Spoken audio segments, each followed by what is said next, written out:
Hey guys, this is Chris, and today we're going to talk about the Hubsan Zino 8 months after its release and where are we now.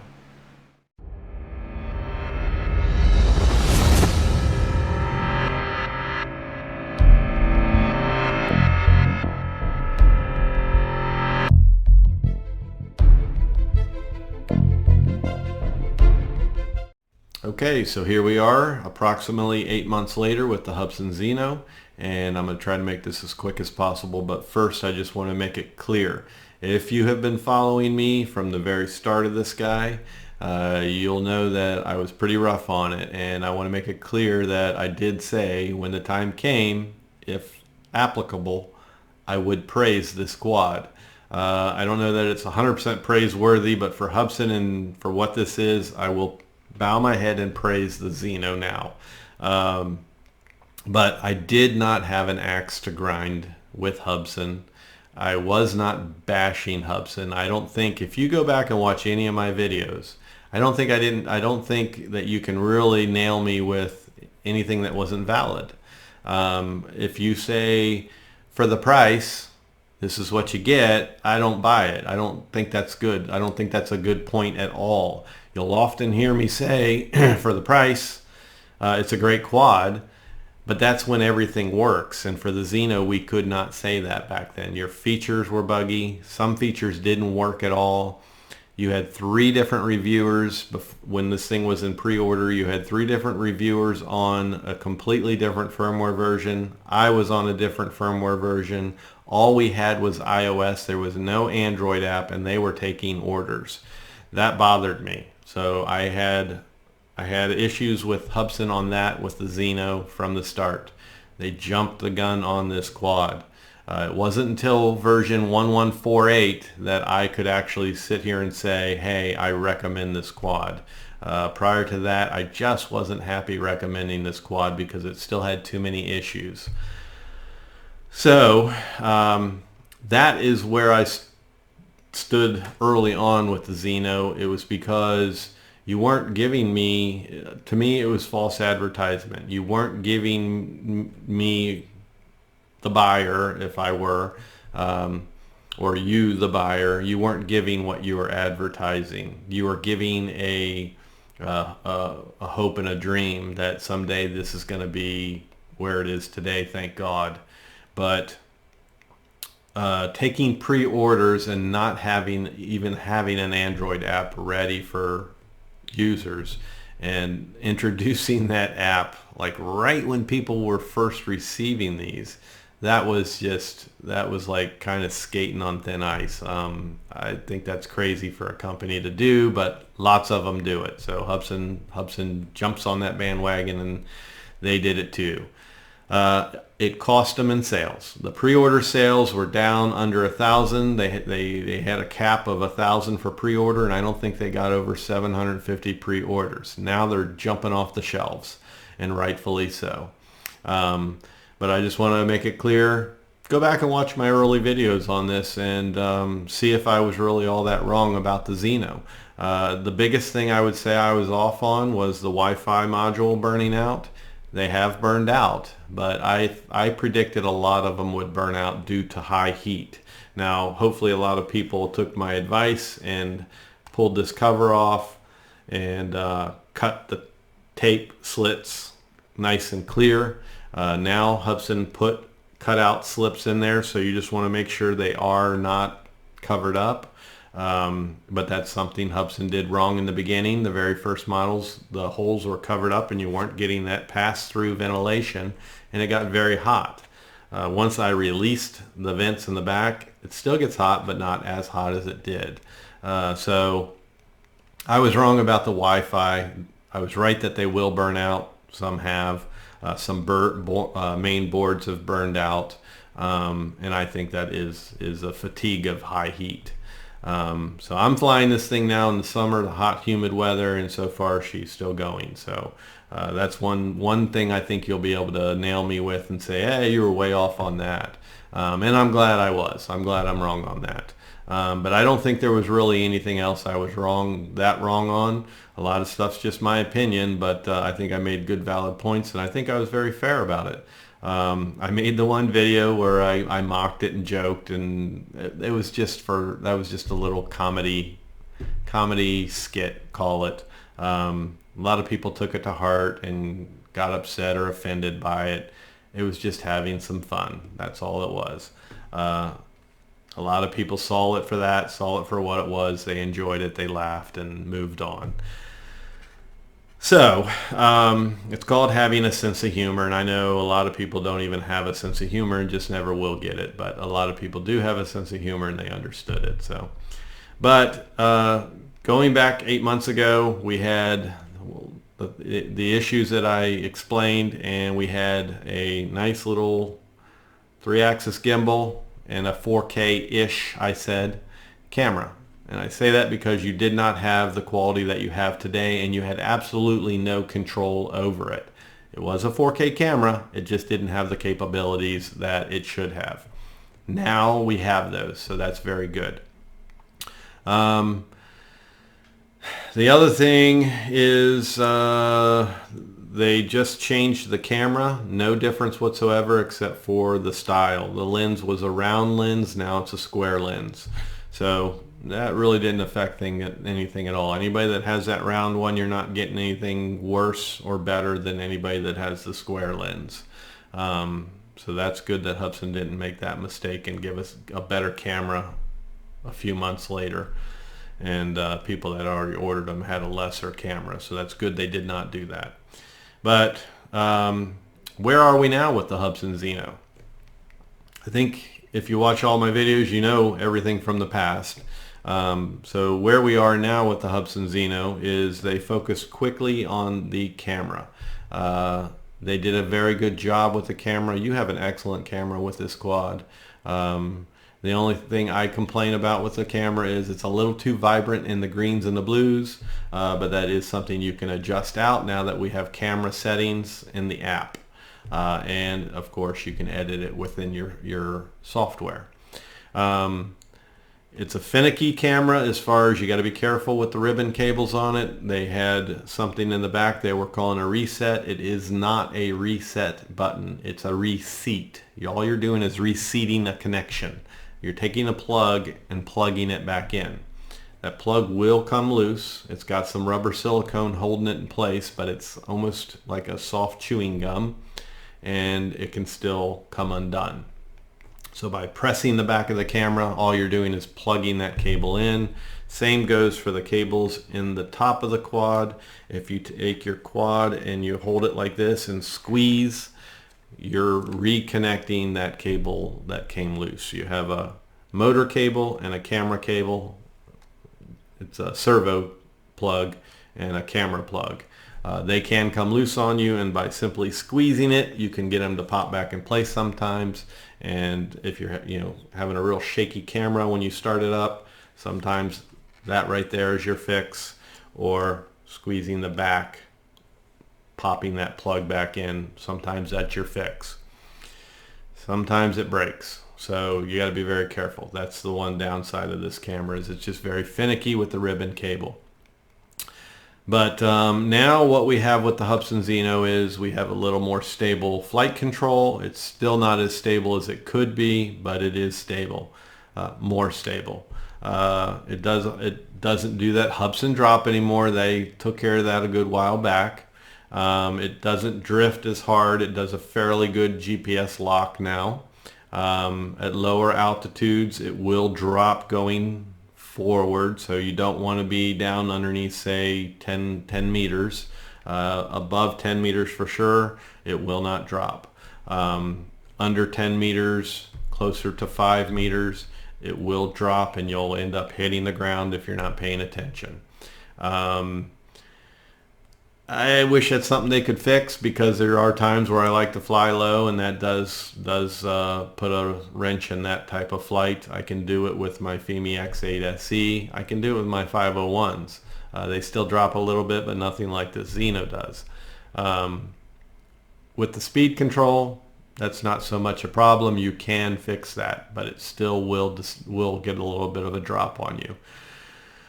So the flight control is better, and now what they've gone and done is they've introduced the speed settings into the app. So we have our own, you can kind of call them autonomous mode, autonomous settings, where we can change the yaw and, you know, your forward, your vertical, and you can make this thing creep. You can make this thing go at a snail's pace almost. And when you do that, it is so fluent and turns so nice. And there's where you finally get your true, and when I say true, I mean for the Zino, not talking at a MAVIC level or a Phantom level. That's where you get your cinematic shots out of the Hubsan Zino. It flies so nice when you drop these things, the settings down to like 30%. It's a complete game changer for this quad, and that is where I can highly recommend this quad the most now that they have that feature in there. The other thing they've gone and added, and it doesn't work, but I'm giving this a huge thumbs up. If you look behind me, I've got my landing pad there. They've added precise landing that sees that landing pad, locks in on it, and is supposed to land in place. It's a fail, but Hubsan was smart and they called it beta. As long as you call it beta from the start, expectations aren't that high. So the fact that it failed, it does not work. It absolutely does not work. But it's so close, and it was so fun to test. I have a video on my channel if you go and look where I tested it, and I put plenty of attempts at trying to get it to do it. One time it landed on the pad, but I have to make it clear that was not a lock. It was luck. It did not lock on it and stay locked on it and land. It just went down and kind of jerked over and landed right on the landing pad. I called it a success, but being politically correct, it was not a precise landing lock, and it did not stay locked and land. When it does, the crosshairs on the navigation lock, the optical lock, whatever you want to call it, they'll turn green, they'll stay green, and it's supposed to land. Maybe there's something else that we're going to have to do, and once they fine-tune this thing, maybe we'll have to, it'll say, you know, apron found or landing pad found, would you like to land, and then you click OK, and then it lands perfectly on it. That's where I think it would probably be the best feature. But having it just say, okay, I think I'm locked in on it, and then land on it, I don't think that's going to be so accurate if they ever do get this thing to work. But the reason I have to give them such a high praise and a big thumbs up is you don't see any sensors here. There are no sensors here. Hubsan did this with the camera. That is amazing that they did it with the camera. Maybe not amazing, that might be too big of a word, but for Hubsan, that's a pretty big deal. And I don't know of any other quads out there that don't have sensors on it using the camera as their precise landing method. So big thumbs up to Hubsan for that. Like I said, it does not work. If anybody thinks you're getting it to work, basically you just got lucky and it landed on the pad, because everybody I've seen do it, it does not lock and stay locked. So it basically just kind of gives up and lands, and then sometimes you're lucky, you're right over the pad and it lands there. The other thing we have is we still have a 1,000 meter limit, and there's where I have a problem. For one, I would like to see the Hubsan Zino up to at least 2,000 meters. Where I fly out on a reservoir or something, I can never fly the distance I want to fly. If it won't do that distance, then let the failsafe kick in and have it return to home. But they should be able to give us more than 1,000 meters. Other quads in this class or under this class are at least advertising further than 1,000 meters. But here's where my problem is. Hubsan has gone and programmed the return to home at 1,000 meters, which is fine. But the way they programmed it is where I have a problem, and this is where I want everybody to listen, because so many people misunderstand me and what I mean by what my problem is with this. All they have gone and done is they've programmed a lost signal. So people think that it's gone 1,000 meters and that's as far as it can go and it loses signal. That's not the case. Hubsan has programmed it to lose signal at 1,000 meters or round about 1,000 meters. So all they've done is programmed it to lose a signal, and then a failsafe kicks in, which is already built into they've already got that programmed in the firmware. The failsafe kicks in and it returns to home. So you get to that roundabout 1,000 meters, you lose your connection, screen FPV freezes. Meanwhile, the quad's already turned around and it's already started return to home. Then all of a sudden your screen unfreezes and you see it returning to home. You have that little moment. Sometimes it's a very short moment, sometimes it's a little longer, where you have a frozen screen and you can't see what's going on. It works, it always comes home, but I don't like that. Here's where I say it can be so much better, and it would look more professional from a company standpoint. For Hubsan, it would look more professional for them and speak higher of their firmware if they would just program in a numeric value. So if they programmed in the numeric value of 950 or 1,000 meters or hopefully 2,000 meters, where it just kicks in return to home, but gives you the option to say, okay, so let's say they set the maximum range of 2,000 meters. I get to 2,000 meters, it stops like a geofence, and except it's a programmed one. It stops because it sees the value 2,000 under your distance. Then a message pops up and just tells you you've reached your limit. Would you like to initiate return to home? Click OK. It turns around. You never lose signal, and it comes back home. That's a simple way to do return to home, and that's exactly how they should do it. Don't create a failsafe.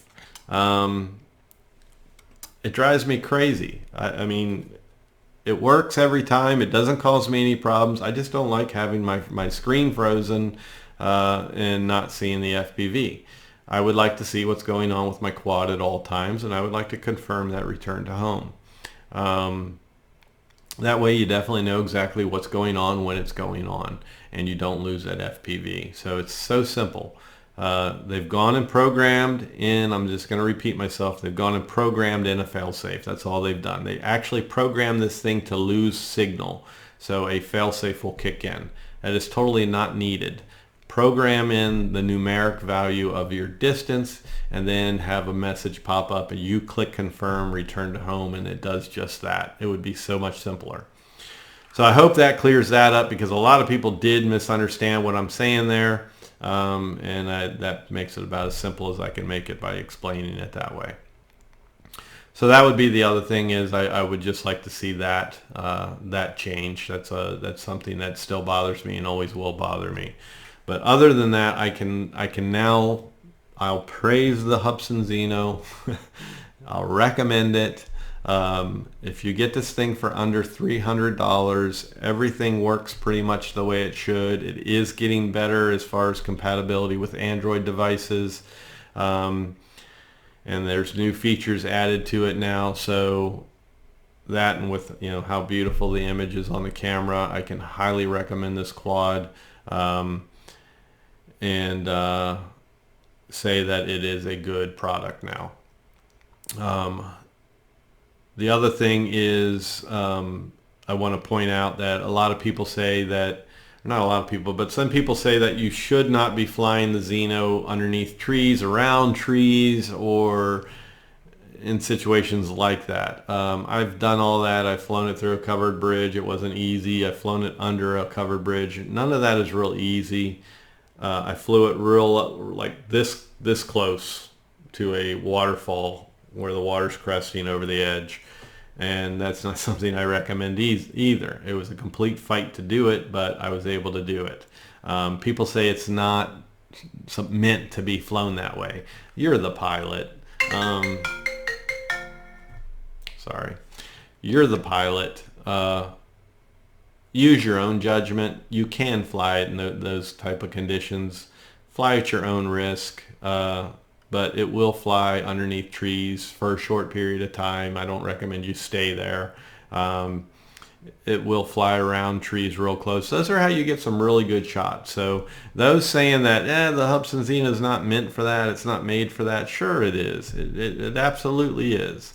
It's not meant just to be flying way overhead and taking long, wide shots of buildings and reservoirs and fields and baseball fields. It's meant to do what you are capable of making it do. So it's not going to flip and roll and all that crazy stuff, but it can do much more than some people say that it can. So if you look at my videos, I mean, I'm not showing you an expert pilot, but I am showing you I can put it through those things. I can put it through those tasks. So, and I continue to do so, especially with this new speed control setting. And I'm very happy that I can do that. So I just want to make it clear that there aren't the limitations that some people say that there are with this quad. So that's it pretty much for the Hubsan Zino itself. The only other thing I have is the controller, and try to make that one quicker, but that's where I have my biggest beefs with it. So we'll move on to the controller. And this right here is the only thing that keeps me saying that the Hubsan is just above toy grade level. And it's all because of this controller. This controller to me is pretty much toy grade level. I think this controller is junk. Maybe junk's a little too harsh of a word, but I really can't stand this controller. The update process is crazy, where you have to go and jump the pins. That's a whole nother topic, but it's a pretty historic way of doing it. Just very dated, that you have to do that. I don't know if every update in the future is going to have that same jumper type of technique, or if there will be very many updates for the controller. I doubt there will be, because there's not much you can do with this thing. What Hubsan needs to do is leave the Zino alone. Don't change a thing on the Zino. Everybody's talking about Zino 2. Come out with a new model. Do not call it Zino. Do not confuse the firmware like you did with the 501 models. Leave the Zino alone. It's fine. But give us a new controller. Call it the Pro version and make the controller the only thing that's different. That would be awesome. This is your problem with the controller, the sticks. You can put extensions on it, make it a little bit better. But to me, flying virtual sticks on my app is better than flying with this controller. I do not like this controller. So this is my beef. Just this. This is the only thing I have a problem with the Zino. Is it usable? Is it flyable? Absolutely. Everything works on it except for this manual and speed or sport mode button. It's not important now that we have the speed controls. There's nothing that they can really do with this, I think. Or I don't think they'll really do anything with it at all now that we have the speed controls within the app. People would like to see this be like a preset saving mode, but that would have to be done within the app. So it would be nice if we set our settings on the app and we can keep that as a preset, kind of like you do with some of your waypoints and stuff. So that's really about it with the app. But overall, the update process for the Zino, and this is where it hurts new users. If you're not used to Hubsan at all, if this is your first quad, this is the part where I have a hard time recommending the Zino to you. The update process overall is just dated. And everything is a separate process, and it's a setup that can fail easily if you're not good with computers, you're not tech savvy.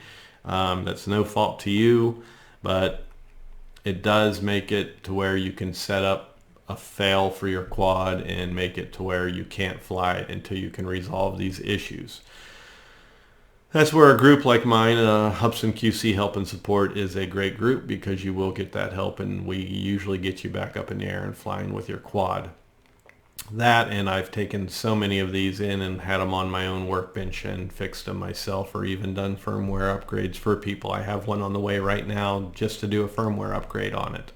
And I don't charge for any of that service. I'm not advertising it. I don't want the business right now. So, but over the winter time when I'm not flying so much, I'm more than happy to help people out that way.